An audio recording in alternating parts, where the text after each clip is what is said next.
তো এক ছোট্ট বাবু সোনা আমাকে একটা ডাইনোসর ড্রয়িং করে দেখাতে বলেছিলেন, কীভাবে ড্রয়িং করতে হয়। একটা ওভাল করবে বা ডিম্ব আকৃতি করবে, উটের মতো একটা ডাইন করে দেবে বা ক্যাঙ্গারুর মতো লম্বা একটা লেজ, ওকে। এদিকে একটা পা হবে আর সামনে একটা ছোট্ট ক্যাঙ্গারুর মতো কতটা দেখতে হবে। হলো এই স্ট্রাকচার ড্রয়িং করা হলো।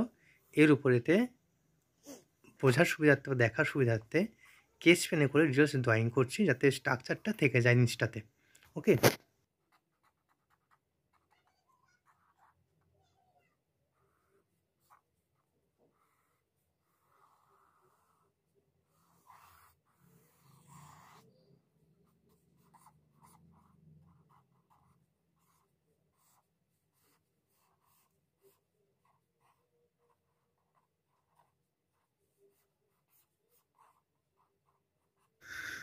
তো দেখো, এই গেল হচ্ছে বেসিক যে স্ট্রাকচার ড্রয়িংটা সেটা। এরপরেতে গায়ের যে দাগগুলো হয় সেগুলো টুকটাক করে কোথাও কোথাও দিতে পারো।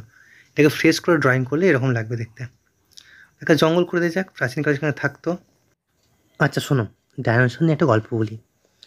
ডাইনোসররা যে যুগগুলো হয় না, যেমন মেসোজোয়িক যুগ, টারসিয়ারি যুগ, কার্বনিফেরাস যুগ, সেই রকম প্রায় 20 থেকে 25 কোটি বছর আগে টারসিয়ারি যুগে ব্যাটারা বসবাস করতো। এবার এইগুলো যখন পৃথিবীর বিভিন্ন আবিষ্কার হচ্ছিল, বিভিন্ন বিজ্ঞানীরা বিভিন্ন জায়গায় খনন করছিলেন, সেই সময়ে এই খননের ফলে এদের কঙ্কালগুলো আবিষ্কৃত হয়। এই কঙ্কালগুলো জুড়ে জুড়ে দেখতে মানে বৃহৎ বিশাল বড় একটা সরীসৃপ প্রাণী।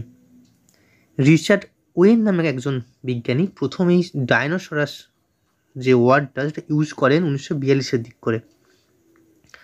ডাইনো শব্দের অর্থ হলো ভয়ঙ্কর, মহান, আর সোরা শব্দ টিকটিকি। তাহলে তিনি বলছেন ডাইনোসর মানে একটা ভয়ঙ্কর মহান টিকটিকি। এই যে আমাদের প্রধান যে 7টা মহাদেশ আছে, এই প্রত্যেকটা মহাদেশে কিন্তু জীবাশ্ম পাওয়া গেছে, বোঝা গেছে? তো আশা করি তোমরা বুঝতে পেরেছো স্ট্রাকচার ধরে কীভাবে ডাইনোসরটা ড্রয়িং করলাম। তো এটা কিন্তু খুলে রেখো না, খাতাটা ড্রয়িং করার পর বুঝিয়ে দেবে, ওকে। কারণ খাতাটা যদি রাত্রে খুলে রেখে যায় তাহলে ডাইনোসরটা কিন্তু বেরিয়ে আসতে পারে।